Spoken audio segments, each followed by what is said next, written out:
존경하는 국민 여러분, 국회의장님 그리고 선배 동료 의원 여러분, 경기 의왕시 과천시 출신 이소영 의원입니다. 1년 전 저는 이 자리에서 기후위기는 생존의 문제이며 동시에 경제 통상의 문제라는 점을 말씀드리고 정부의 과감한 온실가스 감축 노력을 주문했습니다. 그 이후 대한민국 정부는 2030년 온실가스 배출량을 2018년 대비 40% 감축할 것을 국제사회에 약속하고 2050년까지 온실가스 순배출을 0으로 만들겠다는 탄소중립 시나리오를 발표했습니다. 최근 우리는 전례 없는 폭우와 새로운 양상의 태풍 피해를 경험하면서 모두 입을 모아 기후위기를 일상 용어로 말하고 있고 100년에 한 번 올 법했던 대형 기후재난은 이제 매년 경험하는 뉴노멀이 되었습니다. 그러나 새로 시작된 윤석열 정부의 기후위기 대응 의지는 의구심을 자아내고 있습니다. 전임 정부가 어렵게 한 발 내딛었던 기후 정책들이 후퇴하는 것이 아닌지 우려가 커지고 있습니다.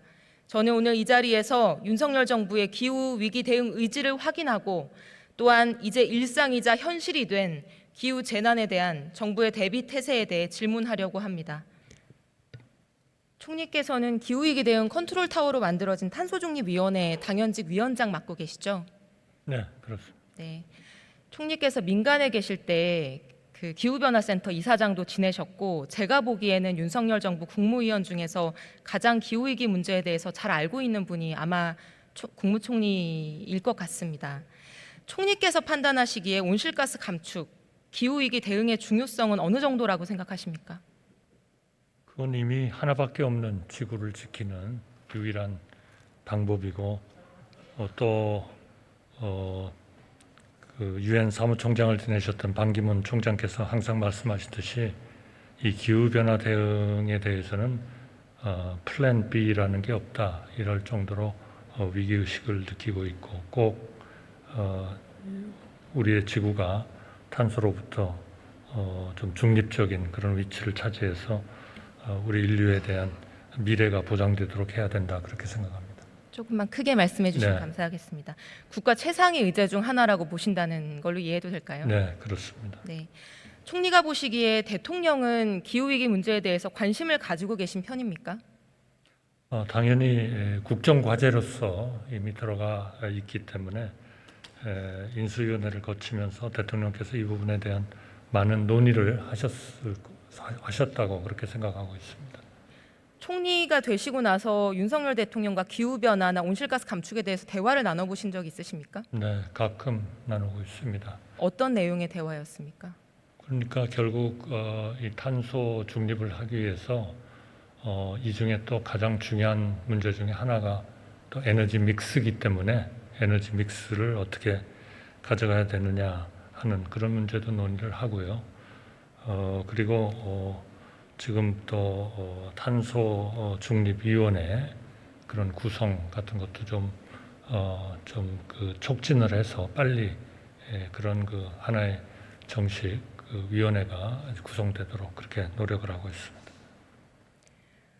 저는 윤석열 대통령 취임 이후에 지금까지 직접 발언하신 것을 들은 바는 없는데 지난 대선 후보 당시에 이런 발언들을 하신 바가 있기에 제가 질문을 드리는 것입니다. 슬라이드 두 번째 걸 제시해 주시면 2030년 감축 목표에 대한 얘기였는데 이거 산업계에 엄청난 부담이 된다. 유지할 이유가 없다. 2030년까지 40%나 감축한다고 발표한 거를 나는 이해할 수 없다. 이런 발언들을 하셨는데요. 윤석열 대통령의 지금 생각이나 인식은 이것과 비슷합니까? 이미 국정과제 2030 감축 목표는 이미 준수를 명시를 했습니다. 그리고 국정과제에 과학적인 탄소 중립 이행 방안 마련으로 녹색 경제로 전환한다 하는 그런 목표를 정하고 있습니다. 대통령께서 기후위기 문제를 국가 최상위 아젠다로 인식하고 더 그 중요성을 심각하게 인식하실 수 있게 총리께서 노력해 주시기를 바랍니다. 네, 그렇게 하겠습니다. 제가 정권이 바뀔 때마다 기후 목표가 흔들리는 게 걱정이 돼서 2050년 탄소 중립 목표를 명시한 탄소 중립 기본법을 발의했고 작년에 제정이 됐습니다. 실제로 정부가 바뀌니까 의지나 실천이 후퇴하지 않을까 우려가 있는 것도 사실인데요. 확인차 묻겠습니다.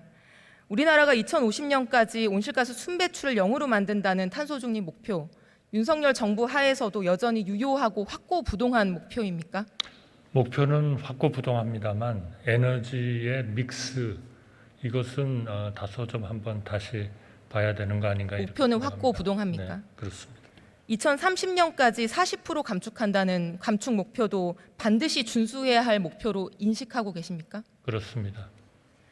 과거 이명박 정부는 2020년 온실가스 감축 목표를 야심차게 세우고 발표했지만 실제로는 그 목표보다 30%를 초과 배출해서 달성하지 못했습니다. 윤석열 정부의 목표 준수 의지는 확고합니까? 그렇습니다. 연말까지 우리 NDC를 제출하게 돼 있기 때문에 그 안에도 그러한 명료한 목표 하에 방안을 좀 더 구체화시키는 그런 작업을 지금 하고 있습니다. 네, 정부의 의지를 믿어보겠습니다. 국가 전체적으로 40% 감축 목표 30년까지 달성해야 된다고 할 때 여러 부문이 감축 의무를 나눠줘야 됩니다. 어느 분야에서 중점적으로 줄여야 된다고 보십니까? 뭐 큰 개괄적인 것은 이루어졌지만 가장 중요한 부분은 전환 부분이 아닌가 싶습니다. 발전 부문이죠. 네, 산업계에서도 공장에서 줄이는 것이 우리가 너무 어렵기 때문에 발전과 건물 부분에서 많이 감축해야 된다라고 목소리를 내고 있는 상황입니다. 또 소비 쪽을 줄이는 것도 굉장히 중요하다 이렇게 생각합니다. 우리의 에너지 값이나 이런 것들을 적절하게 유지를 해야 되는 그런 필요성이 있다고 생각합니다. 맞습니다. 건물 부분 감축의 핵심이 소비 절감이겠죠. 재생에너지와 관련한 질문은 앞서서 나와서 제가 자세히 다루지 않겠는데 총리께서 줄곧 말씀하시는 입장은 이건 것 같습니다. 재생에너지 확대 동의한다. 다만 원전과 재생에너지가 함께 늘어나야 된다. 같이 가야 된다. 맞습니까?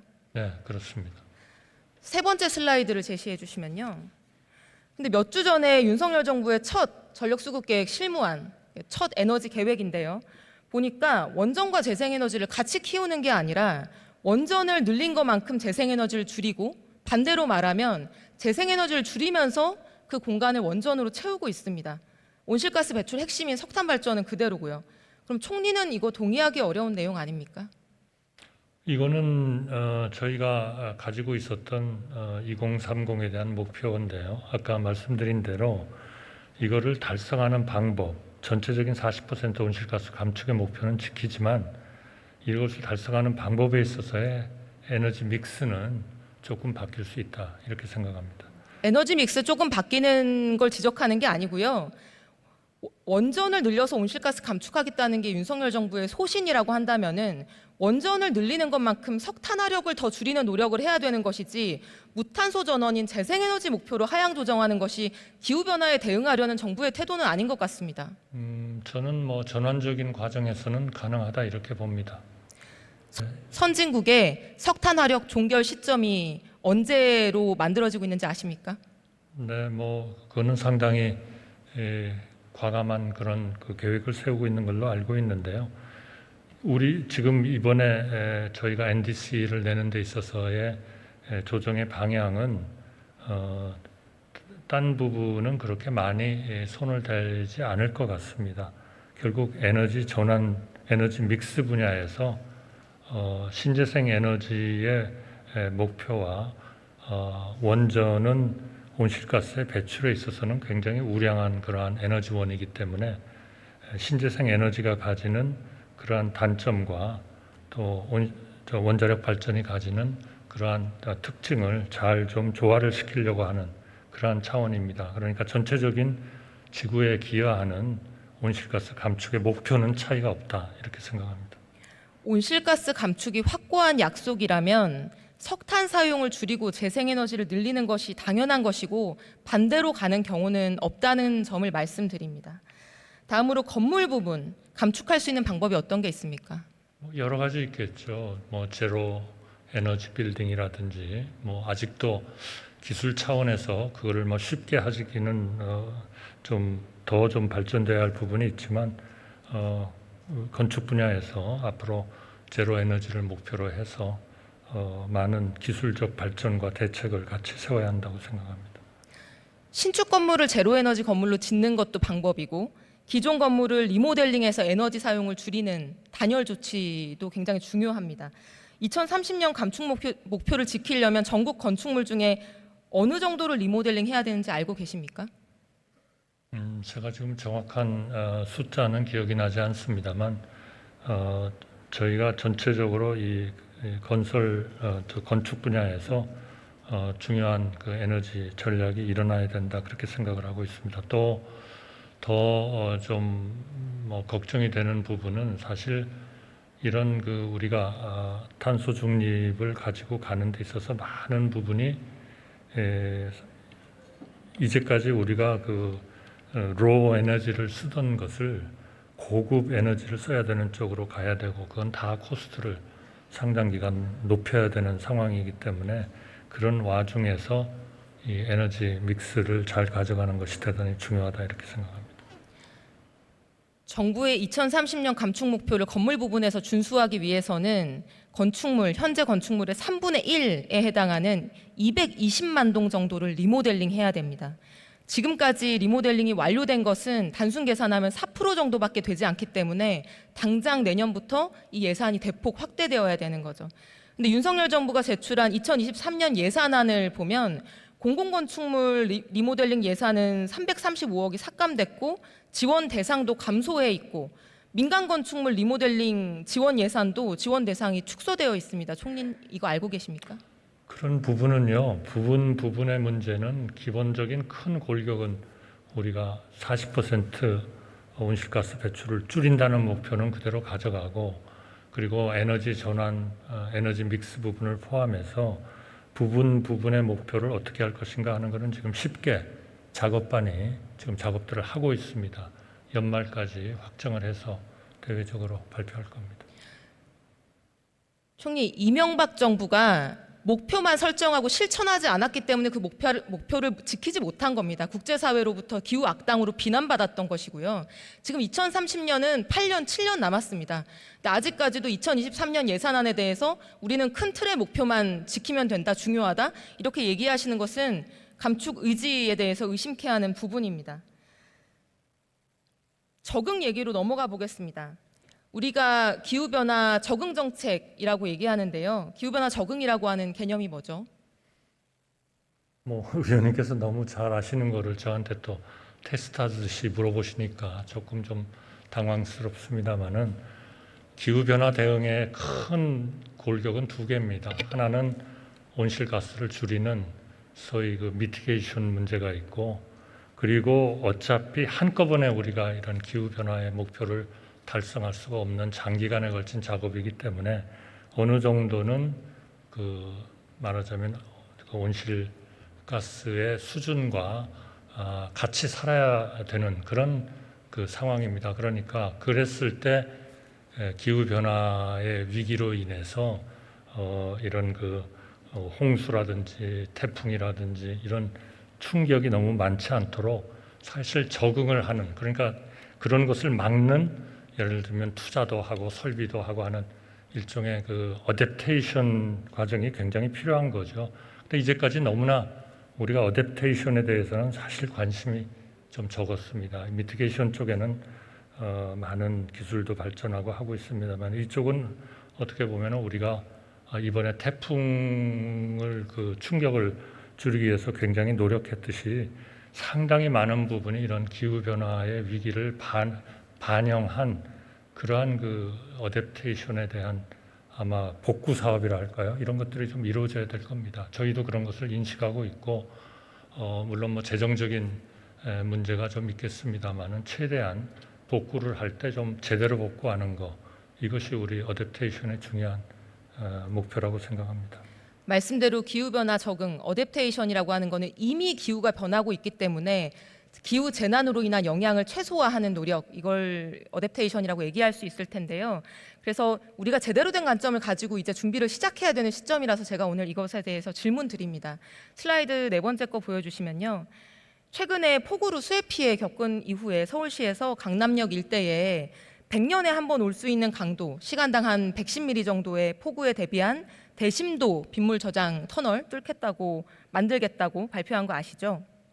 네, 알고 있습니다. 과거 100년간의 가장 높은 강수량, 110이든 100이든요. 이걸 기준으로 수해 대응 시설을 만들겠다. 적절한 접근법이라고 보시나요?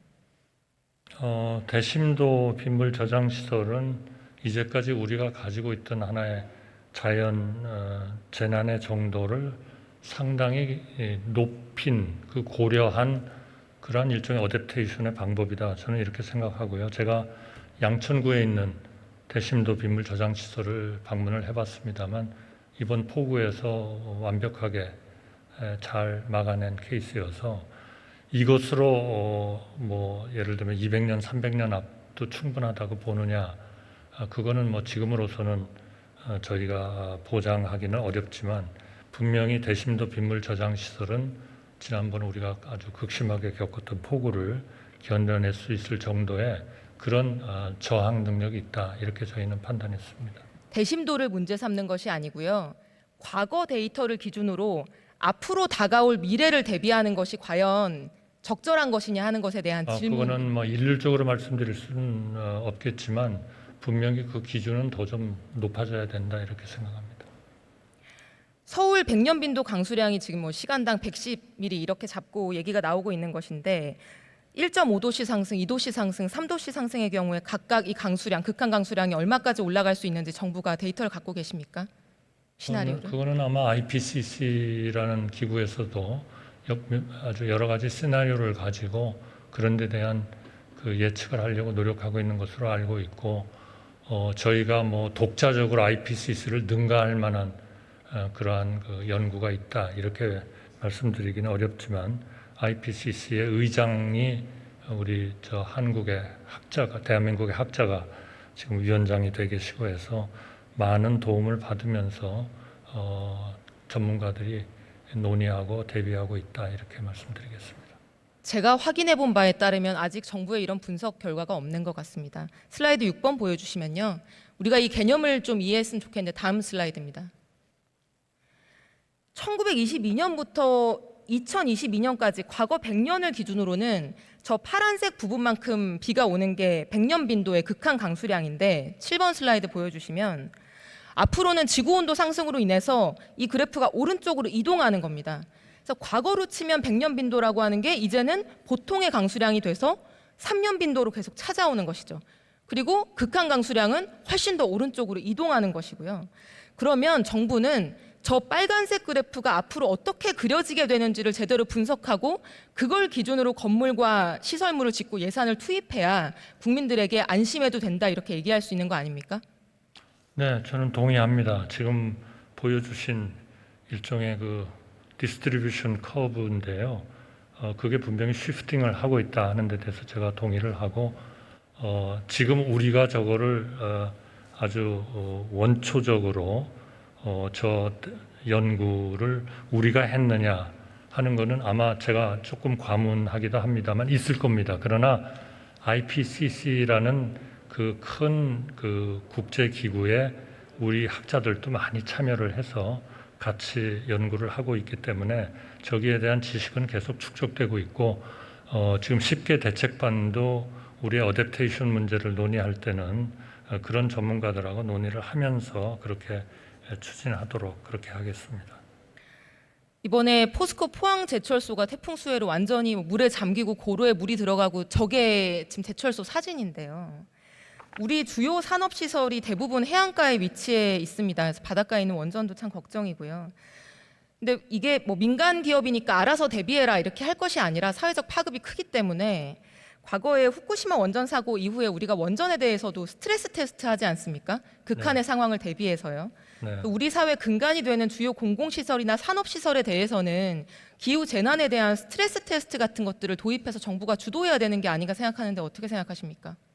저는 필요하다고 생각합니다. 지금까지는 대개 우리 금융기관에 있어서의 하나의 그 금융 환경으로부터 나올 수 있는 스트레스 테스트를 했지만 이제는 이러한 산업시설에 대해서도 특히 포항제철과 같은 이번 경우에서 보듯이 우리나라의 근간의 기본 기간 산업이기 때문에 이런 스트레스 테스트의 필요성에 저는 하나의 대안으로서 검토 가능하다, 이렇게 생각합니다. 저는 정부가 예견 가능한 다양한 재난 상황을 대비하는 새로운 안목을 가질 필요가 있다고 생각합니다. 총리께서 컨트롤 타워가 돼서 그런 역할을 시작해 주시기 바랍니다. 네, 그렇게 하겠습니다. 알겠습니다.